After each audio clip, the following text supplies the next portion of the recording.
नमस्कार, आप देख रहे हैं संवाद ट्यूब नेटवर्क और आप स्क्रीन पर देख रहे हैं, ये आप समझ ही गए होंगे, ये हैं रविंद्र नादरौत। और ये आप साइड में देख रहे हैं, ये भाई हैं रविंद्र खटाना, जो इन्हें हमारे चैनल के माध्यम से ये जानकारी लगी कि रविंद्र नादरौत एक आईएएस की तैयारी कर रहा है। तो इनको लगा, एक इंटरव्यू देखा इन्होंने कि जितना ये इनकी रविंद्र नादरौत की स्थिति, जो आर्थिक स्थिति कमज़ोर है, जितना सहयोग बन पाए मैं इतना कर पाऊँ।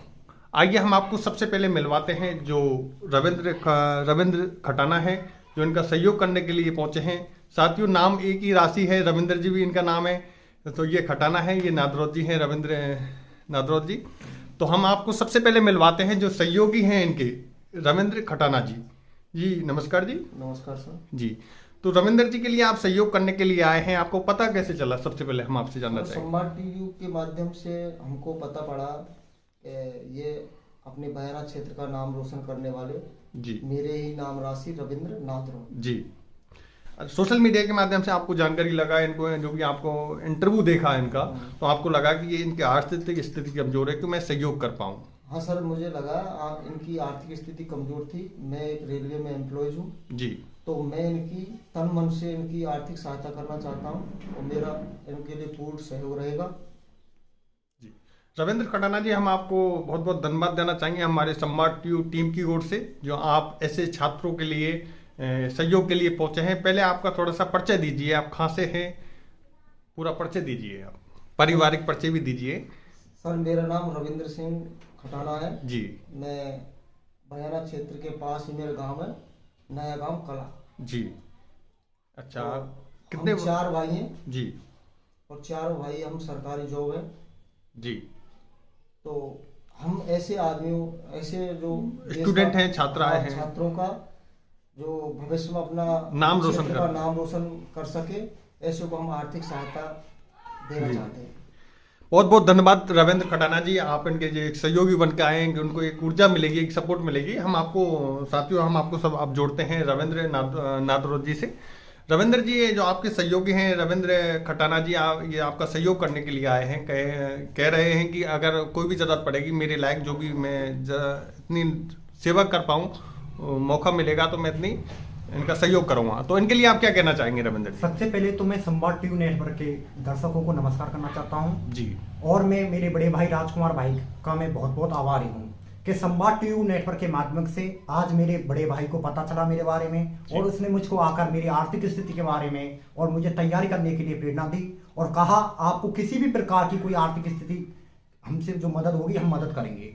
इसके लिए तो मैं बहुत बहुत बड़े भाई रविंद्र खटाना नयगाम का धन्यवाद चाहता हूँ सर। जी बहुत बहुत धन्यवाद आपके लिए रविंद्र खटाना जी। अब हाँ, आप रविंद्र नादरौत जी, हम आपसे सवाल करना चाहेंगे कि आपको पता है वर्तमान में यूक्रेन और रूस में विवाद चल रहा है, कि किस बात पर चल रहा है? क्योंकि हम आपसे इस सवाल को इसलिए पूछ रहे हैं क्योंकि आप एक आईएएस की तैयारी कर रहे हैं, तो आपका इस विषय में आप क्या कहना चाहोगे? सबसे पहले सर मैं बताना चाहता हूं कि यूक्रेन और जो रूस का ये विवाद चल रहा है, ये सबसे अधिक चर्चा में रहा है और ये सबसे मोस्ट भी रहा है। यदि यूपीएससी के लिए, क्या ये हर कंपटीशन की तैयारी करने वाले छात्रों के लिए जरूरी है, और उससे भी ज्यादा हमको जरूरी है कि वर्तमान में क्या स्थिति चल रही है और भारत की इसमें क्या भूमिका है और ये क्यों चर्चा में आया, ऐसा कारण क्या है कि 2-4 दिन में कोई बात भी नहीं थी और 2-4 दिन में पता चला कि यूक्रेन ऐसा आ गया। और आप ये भी देख रहे होंगे सर कि वहां से जो हमारे भाई एमबीबीएस करने गए उनको भी वापस बुलाया जा रहा है और वापस आ रहे हैं। तो सर मैं इसके बारे में मेन जड़ से बताना चाहता हूँ। क्या होता है सर, ये सोवियत संघ संगठन है जी, तो उसी के हिस्से हैं हमारा जो ये यूक्रेन है और ये रूस है जी, एक भी देश है, बेलारूस और पोलैंड आदि इसी में आते हैं जी। तो सर क्या होता है, 1945 से 1991 तक एक शीत युद्ध होता है और शीत युद्ध 1991 तक चलता है। तो जैसे ही ये युद्ध समाप्त होता है तो उस समय सोवियत संघ रूस की स्थिति कमजोर हो गई जी, टूटने लगा ये। तो ये रूस इसमें अपनी महत्वपूर्ण भूमिका निभा रहा, रूस को आर्थिक स्थिति अच्छी थी।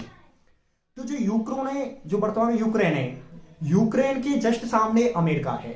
जो सोवियत संघ रूस है, इसमें साम्यवादी विचारधारा के लोग होते थे और जो अमेरिका के लोग हैं वे पूंजीवादी विचारधारा के लोग थे। अब वर्तमान में क्या होता है, यूक्रेन अमेरिका का साथ लेना चाह रहा है और इससे जो हमारा रूस है जी, ये नजर इसने कहा कि इसके साथ आप इसका साथ नहीं लेंगे। तो इससे पहले क्या है आपको बता दूं, 2014 में 2014 में क्रिमिनिया एक स्थान है सर यूक्रेन का, जी जी, क्रिमिनिया पर रूस का कब्जा होता है और रूस पर उसे अपने अंडर में कर लेता है। इसके बाद 2015 में एक समझौता होता है जिसे मिन्स्क समझौता के नाम से जाना जाता है। उसमें यह कहा गया कि जो अलगामवादी लोग हैं जी, उनके बारे में जो यूक्रेन है वो हस्तक्षेप नहीं करेगा। जो वर्तमान में चर्चा में ये सर नाटो के लेकर चर्चा में हुआ है, जो वर्तमान में स्थिति बनी हुई है एक नाटो एक संगठन है जिसकी स्थापना 1949 को हुई थी और इसका मुख्यालय ब्रुसेल्स बेल्जियम में स्थित है। ये क्या है, यूक्रेन है जो नाटो का सदस्य बनना चाहता है, लेकिन जो हमारे रूस के प्रधानमंत्री पुतिन साहब हैं ये इससे मना करना चाहते हैं। अमेरिका से भी कहा कि आप इसको अपना सदस्य नहीं बनाएं। जो नाटो संगठन है सर इसमें 30 सदस्य कुल और अमेरिका इसका मेन हेड माना जाता है। तो मेन चर्चा ये नाटो को लेकर वर्तमान में स्थिति है। अब आता है कि जो यूक्रेन है, यूक्रेन पे अमेरिका ने अपनी सेना भेज दी। लगभग बताया जा रहा है कि 1.5 लाख सैनिक वहां सेना पर तैनात हैं। इस प्रकार ये सर चर्चा में बन रहा है और देखते हैं। अब इतना भी बताया जा रहा है कि रूस ने ये भी जो दूसरे देशों द्वारा दबाव आ रहा है रूस के ऊपर कि नहीं तो हम आप पर प्रतिबंध लगा देंगे। लेकिन मैं कहना चाहता हूं कि आप पता होगा ये रूस के साथ पहला ही नहीं हो रहा है, 2014 में भी हो चुका और उस प्रतिबंध को ये झेल भी सका है, क्योंकि सर रूस अपने आप में आर्थिक स्थिति अच्छी है रूस की। रविंद्र जी, आपने जहाँ तक आप जानकारी आपने दी, तो हम आपसे एक सवाल और करना चाहेंगे जो आपसे हमने फर्स्ट में चर्चा की कि आप आईएएस के साथ साथ बीपीएससी क्यों बनना चाहते हैं? हाँ सर, और आरएस क्यों नहीं बनना चाहते? सर सबसे बड़ी बात एक होती है, मेरा मेन टारगेट तो सर यूपीएससी है जी, यूनियन पब्लिक सर्विस कमीशन आयोग। आपको पता होगा जो भारत सरकार की सबसे बड़ी नौकरी है और 1919 के अधिनियम द्वारा 1926 में इसकी स्थापना हुई जी। लेकिन सर इसी के साथ साथ में BPSC Bihar public service commission की भी तैयारी कर रहा हूँ। सर इसका आने का कई कारण है मेरे लिए, क्योंकि हमारे अधिकतर लोग देखते हैं कि बिहार के लोग राजस्थान में तो आरएस में अच्छा प्रदर्शन दिखाते हैं जी। तो मेरा मानना यह है कि मैं वहां बिहार जाके अपना प्रदर्शन बताऊं और आगे वहां तैयारी करूं। वैसे सर बीपीएससी और यूपीएससी का सिलेबस एक जैसा है और मैं मानना चाहता हूं कि यूपीएससी तो मेरा मेन टारगेट है, उससे पहले मुझे बीपीएससी में सफलता मिले। और जो बीपीएससी का सिलेबस है, जैसे सर प्री में पेपर एक होता है जिसमें 150 क्वेश्चन आते हैं, 150 क्वेश्चन। लेकिन सर एक बात है, अन्य पेपरों में क्या होता है जो प्री में 16 गुणों को पास करते हैं, लेकिन बीपीएससी अपने में 9 गुणों को पास करती है। और साथ साथ प्री के साथ साथ मेंस में कुल 4 पेपर होते हैं बीपीएससी में, और जिसमें से जो पहला पेपर लगता है उसे जीएस पेपर फर्स्ट कहते हैं, जिसमें मेन चैप्टर जैसे पटना कला है, बिहार के संताल विद्रोह है, बिहार का बिरसा विद्रोह आदि हैं जी। उसी आधार पर सर जैसे सेकंड पेपर है, सेकंड पेपर में पॉलिटिकल, दूसरे खंड भाग में आर्थिक सर्वेक्षण या आर्थिक हमारे कृषि के बारे में आदि में, तीसरा साइंस ऑफ टेक्नोलॉजी है। जो तीसरा पेपर लगता है वो हिंदी का लगता है, और जो चौथा पेपर लगता है वो अपनी वैकल्पिक विषय का लगता है, और मेरी वैकल्पिक विषय सर इतिहास है। क्योंकि इतिहास लेने का मेरा कई कारण था, क्योंकि मेरी पहले पॉलिटिकल इसलिए नहीं कि पॉलिटिकल में अंतर्राष्ट्रीय मुद्दे जुड़ते रहते हैं, लेकिन जो हमारी इतिहास है तो इतिहास ही होता है। जैसे सिंधु घाटी सभ्यता का क्षेत्रफल 12,99,600 वर्ग किलोमीटर है, तो ये है ये सर जी। और रविंद्र जी, एक लोगों का एक सवाल भी है और लोग ये जानना भी चाहते हैं कि कुछ लोग ऐसे हैं जो आईएएस आईपीएस बनना चाहते हैं और उनमें टैलेंट भी है बनने लायक, जो उनकी आर्थिक स्थिति कमजोर है जैसे आपकी तरह, तो उनका एक सपना है, तो वो इस मोड पर वो क्या करें? उनकी आर्थिक स्थिति कमजोर है तो क्या डिसीजन लेना चाहिए? सबसे पहले तो मैं ये बताता हूँ, 2-3 चीज, 2 नौकरी हमारे भारत में ऐसी हैं जिनमें हमें बहुत ज्यादा सम्मान, समाज में सबश्रेष्ठ सम्मान मिलता है, और उसमें हम गरीब और अधिक लोगों का मदद भी कर सकते हैं। तो उसमें मैं अक्सर कहना चाहता हूं जिन भाइयों की आर्थिक स्थिति कमजोर है वो एक बार तैयारी करना चाहते हैं, क्योंकि सर यूपीएससी और बीपीएससी या आरएस हो, ये 3 चीज ऐसी चीजें कि लंबी मेहनत, लंबा समय और लंबा पैसा मांगते हैं। लेकिन मैं इसके माध्यम से कहना चाहता हूं कि जिन लोगों की आर्थिक स्थिति अच्छी है, जो लोग ऐसे लोग हैं उनको पढ़ना चाहते हैं, उनकी मदद करें, क्योंकि फालतू के बेफजूल के खर्चों से अच्छा है कि यदि कोई भाई ऐसी तैयारी कर रहा है और वास्तव में उसमें टैलेंट है तो उसको पढ़ाएं। क्योंकि सर कहते हैं ना, एक आईएएस बनता है तो एक जला चलता है पूरा जी, और वो खुद बनकर जाना जाने कितने को बनाएगा। रविंद्र जी, आपने ये विचार रखा, मन में एक सवाल रखा, क्योंकि आपकी आर्थिक स्थिति कमजोर है, इतने आप समर्थ नहीं थे घर में, तो आपने ये डिसीजन लिया कि मुझे एक IAS बनना है, मुझे पढ़ाई पढ़नी है, तो इसके लिए बहुत सारा खर्चा चाहिए, बहुत, क्योंकि महंगी महंगी कोचिंग होती है, स्टडी दिल्ली तक जाना पड़ता है कोचिंगों में तैयारी करने के लिए। तो ये आपने ये ऐसा आपको भरोसा था कि मेरे जो सहयोगी हैं वो आएंगे, जैसे आज रविंद्र खटाना जी हैं और तुम्हारे जो IPS जी सतपाल कसाना जी हैं, तो जैसे तमाम आपके जो सहयोगी बन के आए हैं, कभी आपने सोचा कि ऐसे भी मेरे सहयोग करने के लिए आएंगे? सर सबसे पहले तो कहते हैं ना, मैंने एक कहावत सुनी बचपन में कि अगर आप मन से मेहनत करते हैं तो भगवान भी आपकी मेहनत को नहीं रोकता। और मैंने ठाना था कि मुझे कुछ बात ऐसी होती हैं जो आपको चुप जाती हैं कि नहीं मुझे तो ये काम करना है चाहे कितनी भी हो।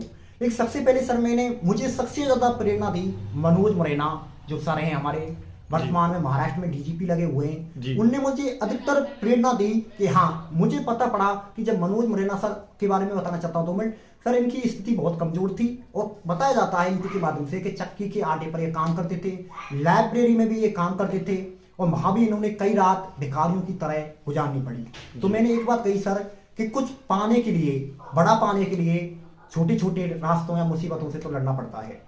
सर मैंने ये ठान लिया, कच्चा छठी में ये ठान लिया कि मुझे किसी भी प्रकार IAS या IS बनना है जी।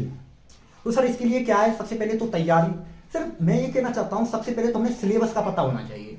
हम तैयारी कर रहे हैं, मान लीजिए मेरे पास कई भी फोन ऐसे आते हैं सर, अरे आप तो IAS बनना चाहते हो, पहले पुलिस का पेपर तो फाड़ कर दो, पुलिस की तैयारी कर लो, ये कर लो। तो उससे बात कहना चाहता हूँ सर UPSC का सिलेबस है और जो हमारा राजस्थान पुलिस का सिलेबस है वो एक भिन्न है। तो इसलिए बहुत से लोग तो ऐसे होते हैं जो समाज के कुछ ऐसे भी लोग हैं जो खुद तो कुछ नहीं लेकिन दूसरों को कुछ करने के लिए ताना मारते हैं, लेकिन ऐसे ही ताने से हमको बहुत सीख मिलती है सर। रविंद्र जी, हम अंत में आपसे एक सवाल और करना चाहेंगे कि अक्सर देखा जाता है कि जो स्टूडेंट हैं जो रीट की तैयारी कर रहे हों या किसी पुलिस की तैयारी कर रहे हों या कोई भी विभाग में तैयारी कर रहे हों, स्टडी कर रहे हों, तो जैसे माँ बाप अक्सर डिसीजन ले लेते हैं, जैसे उनकी शादियां कर देते हैं बच्चों से, जो स्टूडेंट हैं उनसे पूछते भी नहीं है। तो इस पर आप क्या विचार करना चाहेंगे? माँ बापों को किस हिसाब से डिसीजन लेना चाहिए?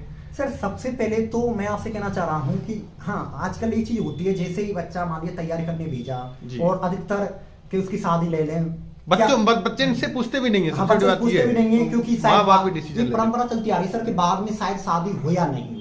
ये होता है शायद दुनिया नो कहेगी कि मेरे बच्चे कुआरे डोल रहे हैं, ऐसी मानसिकता है लोगों की। मानसिकता है सर, ऐसे मतलब इससे हमें बचना चाहिए। और बच्चों को मैं आपसे कहना चाह रहा हूं कि आप उतना जितनी उसकी शादी में लगाना चाह रहे हैं, उसको ये करना चाह रहे हैं, अधिकतर उसको आप शिक्षा पर दो। मैं बार बार कहता हूं सर कि बदती वो जमीन जिसमें हीरे निकलने लगे हैं, गरीबों के घर में भी चूल्हे जलने लगे हैं, क्योंकि गरीब घर के स्टूडेंट शिक्षा पर जोर देने लगे हैं, शिक्षा पर जोर देने लगे हैं सब।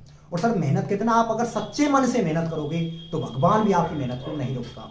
रविंद्र जी, हम आपसे जानना चाहेंगे जो स्टूडेंट हैं, जो IAS IPS जो बड़ी तैयारी कर रहे हैं या छोटी तैयारी कर रहे हैं, तो उनके लिए आप क्या सहयोग देना चाहेंगे? जो आपका ज्ञान है तो आपके किस माध्यम से वो आपसे सलाह ले सकते हैं? क्या आपका कोई कांटेक्ट नंबर या आप उन पर क्या विचार देना चाहेंगे? सर सबसे पहले तो मैं कहना चाहता हूं जो भाई तैयारी कर रहे हैं, किसी भी कंपटीशन की तैयारी कर रहे हैं या फिर वो IAS RS की तैयारी कर रहे हैं, उनके लिए भगवान ने जितना मुझमें ज्ञान दिया है, चाहे वो पॉलिटिकल हो, हिस्ट्री, ज्योग्राफी, कोई भी चैप्टर हो, मैं उनके लिए तत्पर साथ रहूंगा। और उनके लिए मेरा मोबाइल नंबर है, कॉन्टैक्ट नंबर 80696561। इस पर वो कभी भी मुझको कांटेक्ट करें, कोई भी क्वेश्चन हो, डिस्कस। क्योंकि कहते हैं ना सर, तैयारी तो आप कितनी भी कर लो, लेकिन उस तैयारी किस दिशा में जा रही है और आपके साथ साथ डिस्कस होना जरूरी है। कोई भी चैप्टर को डिस्कस से बिना कुछ नहीं होता सर। रविंद्र खटाना जी, आप अंत में क्या कहना चाहेंगे, बताइए। सर हम इनके उज्जवल भविष्य की कामना करना चाहते हैं और ये अपना क्षेत्र का नाम रोशन करें और जो भी हम पे इनकी मदद बनेगी हम इनकी मदद करेंगे। जी, बहुत बहुत धन्यवाद। ये थे हमारे साथ रविंद्र नादरौत और रविंद्र खटाना, एक ही नाम राशि है। और मैं इनका धन्यवाद देना चाहूँगा कि आप ऐसे छात्रों के साथ सहयोग बने रहें जो आपके ईश्वर ने दिया है। मैं सभी से अपील करना चाहूँगा, अगर आपको ईश्वर ने दिया है तो ऐसे स्टूडेंटों का सहयोग बने और उनकी आप जितना सहयोग हो सके इतना करें। संवाद ट्यूब नेटवर्क की खास रिपोर्ट।